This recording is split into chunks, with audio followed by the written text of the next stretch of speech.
Success starts now.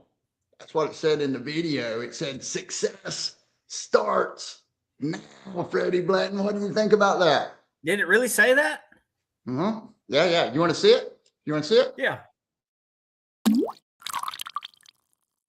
Get your mind right. Get your mind right. Cool. How you doing this morning, Freddie Blanton? Unbelievable. I got up early and I worked out, and You worked out? It was very cold, but you know what I still did, Danny? What? I wore shorts. And the one other person that I knew if he was there would have shorts on, Training Wheels. Training Wheels did it. I saw y'all over there with your big hoodies on and the shorts. I said, I didn't wear shorts this morning, Freddie Blanton. No, you look like a mummy. Hey, Joe knows how to dress in the cold all the way up in Boston. And you certainly do not wear shorts when the wind chill is what, 19 degrees this morning? Something like that. Maybe 18. I don't know. Were your legs cold? Felt good. Felt good on them knees. It's like cryotherapy for my knees. Wow. Yeah. Good morning, DJ. Let's get it. DJ God. Good morning, Gary. I wonder if Gary's having his meetings in the beginning of the day this year. Oh, he's still driving. He said he's still driving. He's still on his way to his volunteer appointment. Yep. That's good. Where's he volunteer at? School. Oh, okay. Oh, that's right. Good morning, Russ. Red Wing Russ Hammond in the house. There's Vicky Watts. And I'm trying to come up with the absolutely positive, perfect name for Vicky Watts. So I need you to help me with that. We've got V-Dub. Do we stick with V-Dub or do we It's Vicky Kilowatt. Kilowatt. Ooh, I like that too, but we'll have to get her approval. Hey, Antarctic Mike, all the way from San Diego. Let's go. LWJ's here. Who? Oh, yeah. LWJ. LWJ. Oh, let's go. There's Jacob too. Jacob is on the bus. Larry is on the bus. Great to see Larry back. And here's Arturo. And can you pronounce his middle name for me? Arturo Pineda Dominguez. Perfect. Good morning, my friend. Great to have you here. They're starting. Oh, no, the Wi-Fi. And we had some Wi-Fi issues. Hey, let's see what Antarctic Mike said. He said he wore his shorts in Iowa on December 18th. He beat you. He beat you by 1 degree. Way to go, Mike. So now, if it gets to be 18 degrees, you're gonna do it too, aren't you? True resilience. Well, he did a marathon in Antarctica or wherever it was. He ran a long race in Antarctica. That's a real deal there, brother. He didn't wear shorts that day. No, he did not wear shorts that day. Hey, guess what I did last night?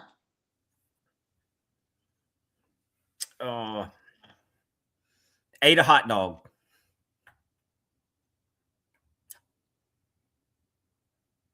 You played for Wofford? Is this you from the bench? I was on the bench. I went to my first Wofford men's basketball game last night.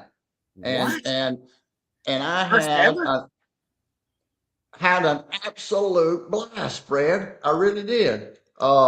It was an unbelievable auditorium, the Jerry Richardson Arena. But, of course, we used to play a lot of basketball, watch a lot of basketball. You still do. I went out there, and of course now, after 360 days of doing a morning live stream with someone who has watched a ton of basketball, I couldn't help but get out there and think about my co-host, Freddie Blanton. Yeah. Did you think, man, what is this referee thinking right now?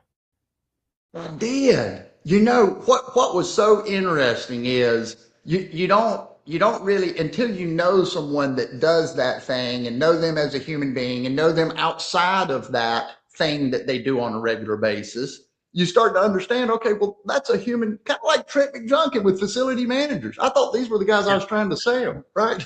This is a human being that has interest and does things. And so anyway, I digress. We got to the game, and it was the first basketball game I had been in a long time, any game really. Immediately the energy came back, right? I mean, it's just such a great experience being down there close to the floor. It was a competitive game, and the officials and the coaches and the interactions with those two. Yeah.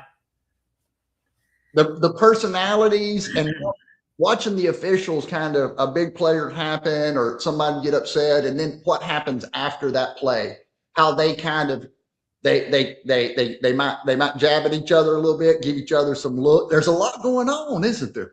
Yeah. Could you picture yourself doing that? I could picture it, but it seems far removed. It made me nervous. I wanted to say this too. You know, when we talked about yesterday, doing new things, we did that podcast, and we had some technical difficulties, and we had some things, but we made it through it. And that was new, and that gave us a certain kind of energy. But when Metal Man Matt, who is the person that I went with last night into the Cube, he said, "Hey, you want to go to the ball game?" I said, "Yeah, I haven't been." So we went out there, and it was new energy. It was new energy, a new environment. I haven't been there. I felt out of place because I haven't been there in a long time. Everyone else is comfortable in there, right?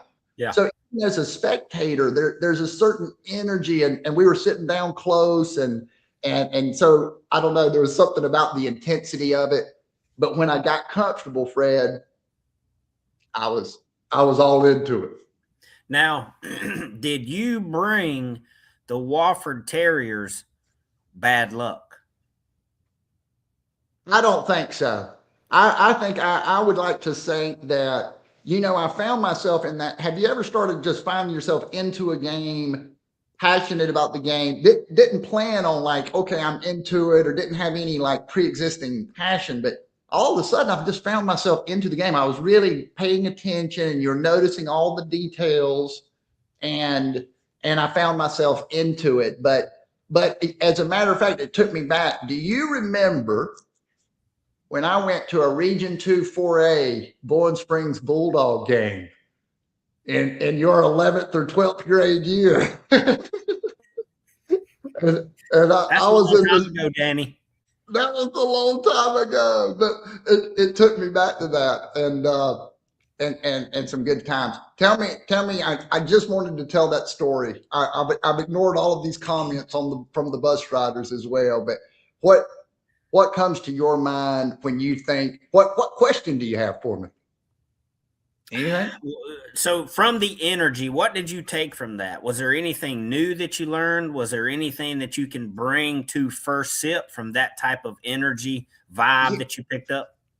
Yes, we talked about it yesterday, and we talked about new energy, and we talked about how different people are going to be comfortable in different situations, right? So you've been to many basketball games. You've been on the floor.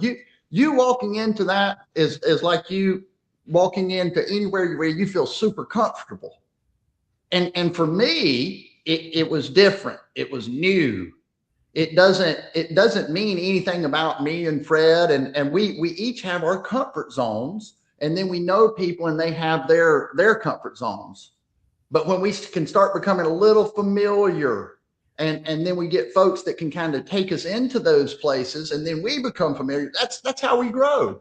And so I just thought that it was an opportunity to do something new. I almost didn't, you know how you are sometimes. You're like, oh man, it's 6 o'clock. I got things, I could do this, I could do that.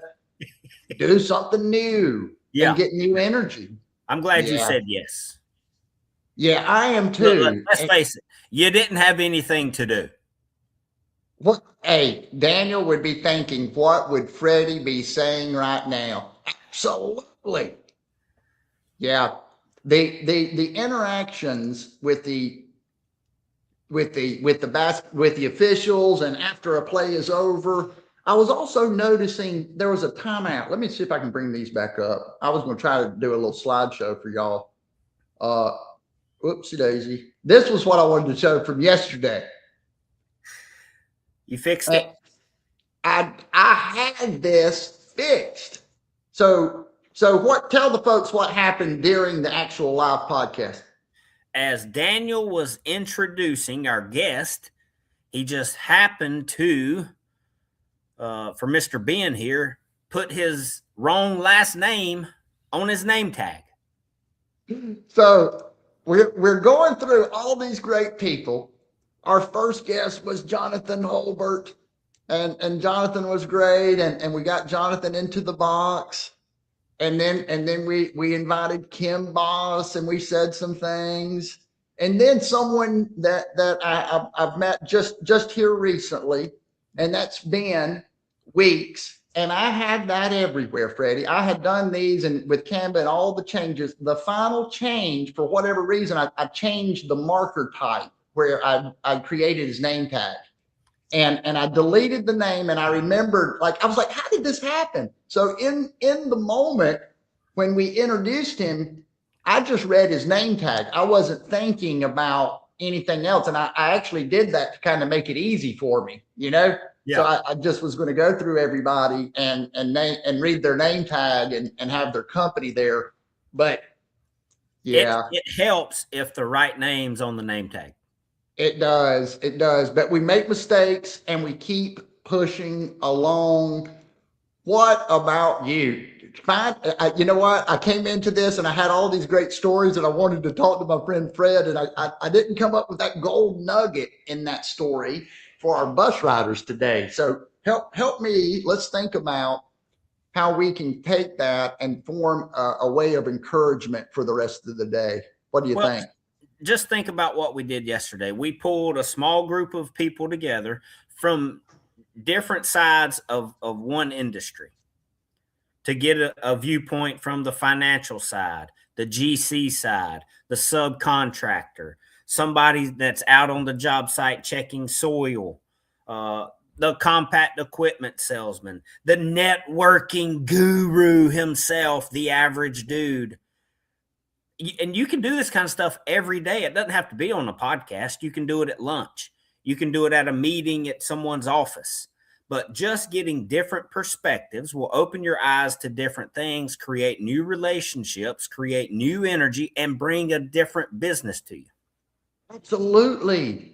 I absolutely love doing this, folks. We think about a topic, a vertical, anything that we want to learn about. Sure, you can get on and you can get information, and we can Google things and we can learn about just about anything really, really well. But man, when you get people with their hands in the dirt, their hands on the paperwork that makes that deal go, people that are supporting their family, doing parts of this whole thing that we all come together. And so we think it's all connected. It really is, because human beings are going to be the ones that are going to be doing all the various things. And so perspectives, real human perspectives, real human connection. When we're connected, there's good energy. Did we have good energy yesterday on the hub, you think? I believe so. And here's something that the AI bots cannot take away: real human connection. That's right. And look, and that's what we add energy. If something is not connected, it doesn't have energy. It doesn't have that spark. It's not alive. Human beings give the story and the meaning to all of the data, right? Without the human being, I've been thinking about it like a leaf. This is going to be out there a little bit, but a leaf, right? I find that hard to believe. Hey, the webbing of the leaf, that organic material, that's the human beings, and that's the connection, and the stems, that's the frame, right? So what we really need is that real human connection, so we have a full leaf. Yeah, and even the name mistake yesterday was funny, right? I mean, it was a mistake, but it was funny. we all laughed. And then it actually helped people relax who may not have been in front of a camera before. That's right. And I want to do this other thing too. I've got to say this popped in my head, but Ben also brought it up, right? He said, "Hey, thanks for having me, but my name's not but my name's not Ben Wall," which is what I had on it. I was like, sorry, Ben. But yes, to your point, I love getting comfortable. When people get comfortable in front of the camera, they've got great things to say. They're passionate. They can share their perspective. We can all learn from each other, and there's great energy when that happens. I want to do a workshop where we take a camera and we just become more familiar with it. We get more comfortable in front of the camera, and we're not scared of it anymore, because that's the way we're going to get our message out in the future for sure. Absolutely. Fred. Hey, here's the final thought, and it comes from Jacob because he nailed it. Okay, great. When we listen to lived experiences, we don't just exchange ideas, we build trust, empathy, and meaning. Something the robots can't do. Let's go, Jacob. I love it. We're going to end it with that final thought from my main man, Jacob. And I want y'all to have a fantastic day. It's Friday. We're halfway through the month. Keep pushing. Keep pushing. And let's roll. You ready? Yeah. I felt it's tomorrow, Friday? Tomorrow, Friday. Okay, good. Okay. It's Friday tomorrow. Okay. Bye-bye.